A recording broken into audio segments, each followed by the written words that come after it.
Friends, तो कल आपका फिजिकल एजुकेशन एंड योगा का एग्ज़ाम था।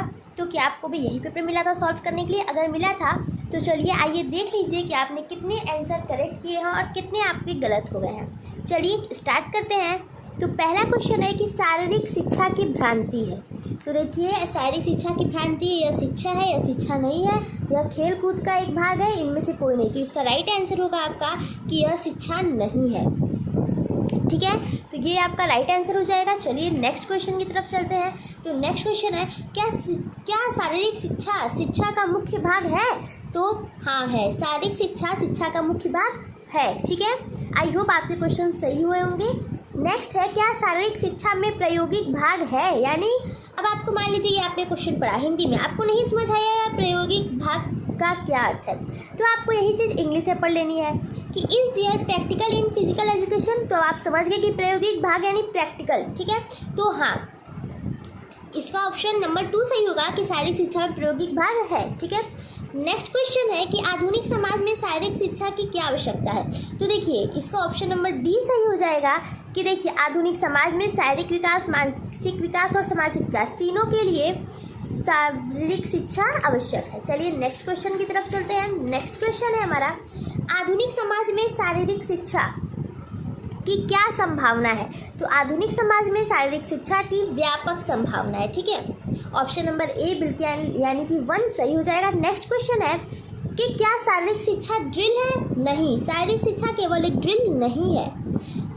नेक्स्ट क्वेश्चन है, सक्षमता क्या है? देखिए, एक सक्षमता होता है, एक अक्षमता होता है, तो इसीलिए क्वेश्चन ध्यान से पढ़ा करिए। ठीक है, कई बच्चे असक्षमता सोच के कुछ और टिक कर सकते हैं, इसलिए एक नज़र का धोखा हो सकता है, इसलिए सही से हमें प्रश्न पढ़ना चाहिए। और इसका ऑप्शन नंबर 2 सही हो जाएगा कि दिए गए कार्य को करने की क्षमता ही सक्षमता होती है।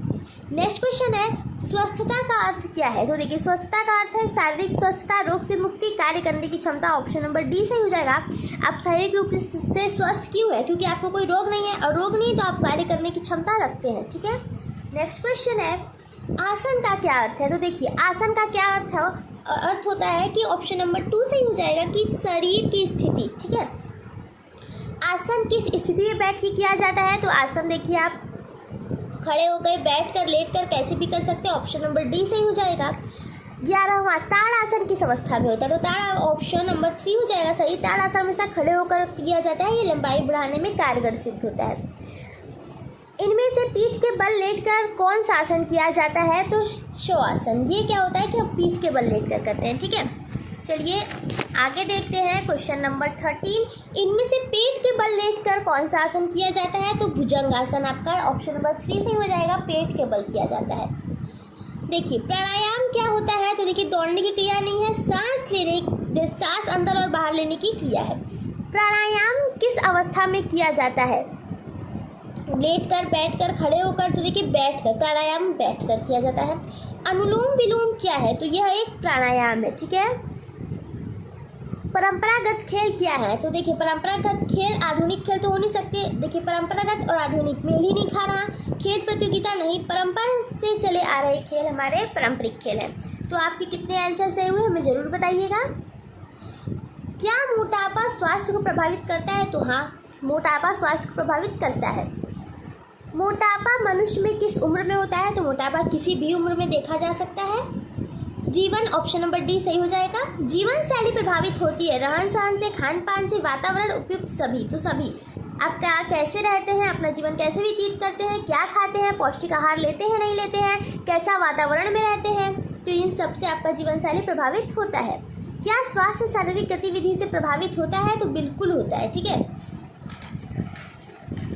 आई होप आपका एग्जाम बहुत अच्छा गया होगा, क्योंकि काफ़ी इजी क्वेश्चंस आए थे। ठीक है, क्या अच्छे मानव जीवन में जीवन शैली का महत्व है? तो बिल्कुल है। ठीक है, नेक्स्ट क्वेश्चन है, योग क्या है? तो योग क्या है? तो योग आत्मा से परमात्मा के मिलने की प्रक्रिया है। ठीक है, कई बच्चे यहाँ पे व्यायाम भी लगा सकते हैं, पर वो ऑप्शन गलत है।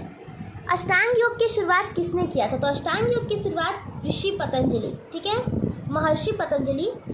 देखिए, अष्टांग योग का दूसरा चरण क्या है? तो पहला तो यम है, दूसरा नियम ही है। ठीक है, ये लाइन से लिख दिया इसने, यम नियम। गिल्ली डंडा खेल में कितने खिलाड़ी होते हैं? तो देखिए इसमें कोई खिलाड़ी की संख्या निश्चित नहीं होती। ऑप्शन नंबर 4 एकदम करेक्ट हो जाएगा। कंचे खेल में कंचा क्या होता है? तो ये खेल का सामग्री होता है। ऑप्शन नंबर 2 सही हो जाएगा। मनोरंजन क्या होता है? मन खुश करना, मन को पुनः ऊर्जा प्राप्त कराना, मन संतुष्ट करना या उपयुक्त सभी एकदम राइट हो जाएगा। क्या खेल मनोरंजन है? तो हाँ है। एंटरटेन हो तो आप होता है ना आपका जब आप खेल खेलते हैं। एरोबिक्स क्या है? तो देखिए ये एक क्रमबद्ध शारीरिक क्रिया है, ठीक है। नृत्य क्रिया किस प्रकार की है? तो देखिए ये मनोरंजन भी करती है, एंटरटेनमेंट भी होता है, व्यावसायिक भी है और प्रतियोगी भी है। कॉम्पिटिशन में आप भाग भी लेते हैं। ये उपयुक्त सभी ऑप्शन नंबर 4 एकदम करेक्ट हो जाएगा। जुम्बा क्या है?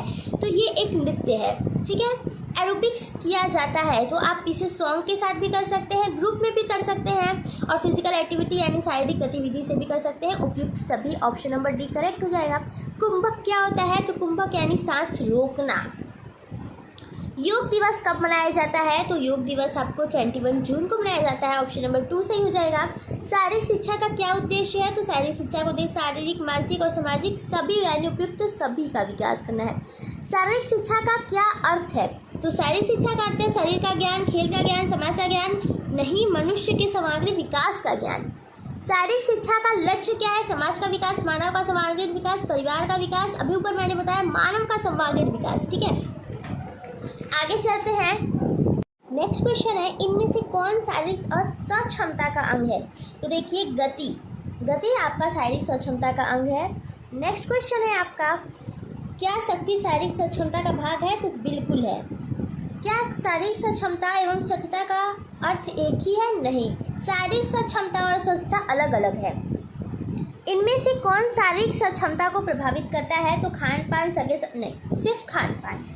मैं यहाँ पर ऑप्शंस के मुताबिक क्या लचीलापन शारीरिक सक्षमता का भाग है? तो हाँ है। फ्लेक्सिबिलिटी ऑब्वियसली आपका शरीर, आप शारीरिक रूप से एकदम स्वस्थ रहेंगे, आप योगा एक्सरसाइज करते रहेंगे तो आपकी बॉडी में फ्लेक्सिबिलिटी रहेगी, तो ये शारीरिक क्षमता का ही तो भाग हुआ है ना। मोटापा कैसे मापा जाता है? तो देखिए वजन की तरह तो मापा जा ही सकता है, लंबाई की तरह भी मापा जा सकता है। यहाँ पे दोनों दिया तो हम दोनों पे टिक करेंगे, लंबाई और वजन के द्वारा। ऑप्शन नंबर सी बिल्कुल राइट हो जाएगा। मोटापा का क्या कारण है? तो मोटापा का कारण आपका जीवन शैली है, आपका लाइफस्टाइल होता है, ठीक है। मोटापा कैसे नियंत्रित किया जा सकता है? रहन सहन द्वारा, जीवन शैली द्वारा, खान पान, उपयुक्त सभी द्वारा, ठीक है, ऑल एबव। लास्ट पेज बचा है हमारा, अब लास्ट 4 क्वेश्चन बचे हैं, चलिए उन्हें भी देख लेते हैं। योग शब्द की उत्पत्ति किस भाषा से हुई है? तो संस्कृत भाषा से हुई है। योग नियंत्रित करता है तो मन, विचार, रहन सहन, उपयुक्त सभी, ठीक है। अष्टांग योग में आसन किस चरण पर आता है? तो तृतीय चरण पर आता है, ठीक है। अष्टांग योग में अंतिम चरण कौन सा है? तो आपका समाधि अंतिम चरण है, ठीक है। आई होप आप लोग का एग्ज़ाम बहुत अच्छा गया होगा क्योंकि पेपर बहुत ईजी आया था। और आप लोग कमेंट करके ज़रूर बताइएगा कि आपका कितने आंसर सही हुए और कितने आपकी गलत हो गए, ठीक है। Thank you.